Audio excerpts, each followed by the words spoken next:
Good morning everyone, my name is Michelle, I hope you're doing well. Welcome to another video. It is Wednesday morning, the 24th of January, and today I'm turning my attention back to the Summer Wells case. Specifically, one of the Wells neighbours. No, not Jodie Sue Brown. It's Fred Hill.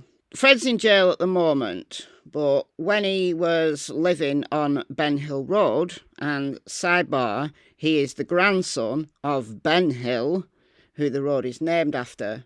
Fred's parents had properties at 165 Ben Hill Road and 207, I think it is, Ben Hill Road, further down the hollow than the Wells. The Wells live on a hill at the the beginning of the Ben Hill hollow. So Fred, over the last, I don't know, maybe a year, 2 years, I don't know the first time he spoke to Ziggy. Maybe December 2021, maybe? I'm not sure. But she's kept in contact with Fred ever since meeting him, and she's in regular contact with him now that he's in jail. Now, if you've been following along with all of the things that Fred Hill talked about, then you'll know he said a great deal. A great deal of stuff that is a little bit hard to believe. Now, there's a YouTuber called Ryan Finds Truth who lives in Tennessee, and he's been doing hikes looking for evidence of Summer Wells. So in this video, I want to talk about Ryan Finds Truth and his latest video. I'm going to play you a clip from Ryan, and we're going to discuss whether it's true that Fred Hill has been leading us all a merry dance all of this time. Let's go.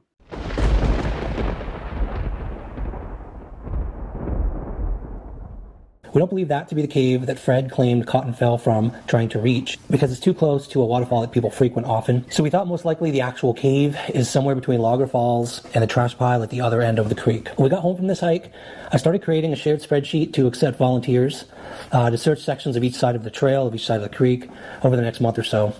That same day, we received surprising information from one of the most valuable sources I could hope to talk to about Mr. Roy Cotton Simpson. So that was Ryan Finds Truth, and that clip there was right at the end of his latest video. All credit to Ryan and his wife, who've been, getting off their ass, actually looking for evidence of Summer Wells. It's like looking for a needle in 1,000 haystacks. They've been doing a lot of hikes in Laurel Park because Fred Hill, quite recently, like during the time he was in jail, I mean, it's a few months ago now, he said that they'd likely find Summer Wells' remains in Laurel Park, in a cave behind a waterfall. The person who likely took her was someone called Roy Cotton Simpson.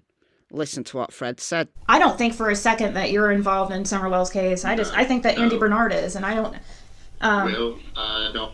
Hayden's probably got something involved, but another person I believe was involved that we've done discussed yesterday. I discussed it with some of the bigger dudes, and yeah, they're supposed to be checking a certain area out. Fields Road, or? And I said they're supposed to be checking a certain area out. Yeah. And they more likely found her. Who's the other person that Marlena Crawford? No, he's gonna pass away. Oh, another person involved, you think?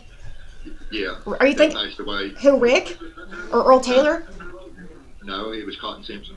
So Ryan has been speaking to Fred personally, and Fred has been telling him directions to this specific cave, and Ryan has found nothing. Fred also put him onto a contact of the Simpson family, which turned out to be a dud. But then Ryan was surprised that someone, I think it must have been someone, contacted him from the Simpson family and said this. This was the first time I'd been able to directly talk to a Simpson family member who knew Roy personally.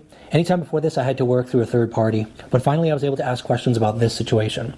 For obvious reasons, the family wants nothing to do with YouTube or YouTubers. Roy's name has been inserted into countless conspiracy theories around Summer Wells' case, most of those driven by claims that Fred has made. I would actually say probably all of those, since the first time Roy's name came out, it was out of Fred's mouth. So Ryan has concluded that basically Fred Hill is full of shit, and he's not going to follow what Fred says anymore. And I think that's probably quite wise. Fred told me that a person with the last name of Simpson could take me to the exact cave in Laurel Run where Roy fell. This claim was false. This Simpson didn't actually attend Roy's funeral as a direct family member, and the person I spoke with didn't know who he was. Fred told me Roy fell from a cliff leading to a cave and died. This is false. Roy fell from a cliff located nowhere in Laurel Run Park at all, and the cliff where he fell didn't have a cave. The actual cliff where Roy fell will remain non-public because the family doesn't want countless YouTubers out there making videos about a location something terrible happened that shouldn't be entertainment. We certainly have no intention of ever filming the location because it has nothing to do with Summerwell's disappearance. This is what we do know about Mr. Roy Cotton Simpson. He was a kind and loving father and grandfather. His family cared for him deeply and struggled in recent years to deal with his declining physical instability as well as mental confusion and dementia. He did, in fact, visit the cemetery, but as Jen said, she felt in this video, he visited the cemetery to visit with his recently deceased mother, who he loved very much. On the day he passed, he made the unfortunate decision to go hiking, which he always loved to do, but in his physical and mental condition, he ended up falling during the hike, and the fall proved fatal. Again, we want to express our deepest condolences to the family for their loss last year and on Valentine's Day nonetheless. So where does that leave us?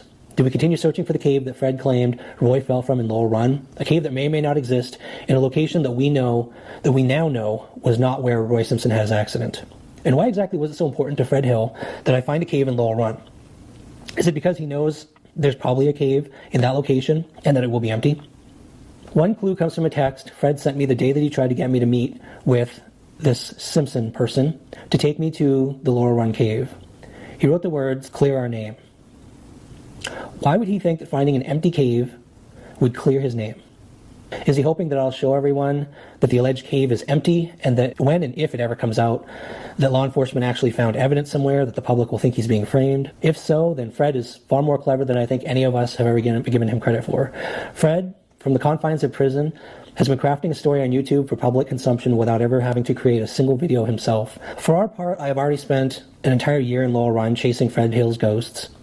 We'll no longer let Fred's input or his stories direct where we decide to hike or look around, because everything that comes out of his mouth, I believe, at this point, is misdirection and manipulation for public consumption. Fred, over the many months that Ziggy has been talking to him, has said a bunch of random stuff that absolutely, positively is not true. You know, the first time he and Ziggy met, he directed Ziggy to some bones, like with the impression that they were human bones in the driveway of his neighbour. They were deer bones. He also said that he knew Rose Bly. You said that you knew Rose Bly?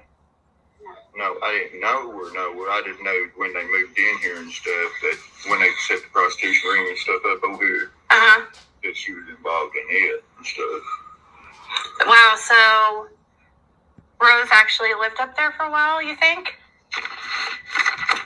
Yeah, when they first come down, she was. Rose Bly, of course, is Candace's little sister, who went missing at the age of 21, 1,000 miles away in Wisconsin. She never lived in Tennessee. She never met Don. She was a married woman with 2 little children. She was not a prostitute that lived at the wells. That's nonsense. But a lot of what he said, you think, is that true? He claimed that his friend Chad Arnold saw Candace on Fred's driveway when Fred wasn't there. So 15th of June 2021, the day Summer disappeared. Fred wasn't there. He was there for most of the day, but then around 3:30, he left to tow some car parts or something to the scrappy. But his friend Chad Arnold was there, and Chad said he saw Candace, like, walking on Fred's driveway. So that's believable. He also said that Andy Bernard, so Jody Sue's then partner, was on Ben Hill Road around 3:30. So that would have been around the time that Candace, Summer and Grandma got home. Then maybe they'd have been home maybe 10 minutes by then. But Fred said he saw Andy's car as he was leaving to go to the scrapyard. And he said that a whole bunch of times. He's doubled down on it. And I've said maybe he's mistaken, that it's a genuine belief because he's doubled down, tripled down, quadrupled down. Maybe it's a genuine belief, but it was another day Andy Bernard has spoken out a little bit, not a lot. He has his own channel, but he doesn't go live very often. And that's the real Andy B. But a few days ago, he was on Cher's channel, Voices Behind the Wall, and she asked him about the sighting of him at 3:30. So that's not possible, you're saying? That is no way possible that I was there on the 15th. On the 14th, yes. Okay. At like 3:30 on the 14th? Maybe at 3:30 on the 14th, maybe at 3:30 on the 16th, but not. I'm saying hell no at the 3:30 on the 15th. No. Okay. Yeah. There's no way. You have an alibi, right? I was at work. They had camera. They talked to my boss. Okay. TBI was at my work and talked to my boss. So Andy couldn't possibly have been on Ben Hill Road at 3:30 on June 15th, 2021. So is Fred genuinely mistaken? Yeah, possibly. Or is he just making up a whole bunch of stuff to lead people on wild goose chases, as Ryan now believes? You decide. Let me know in the comments what you think, and I'll see you in the next video. Bye, guys.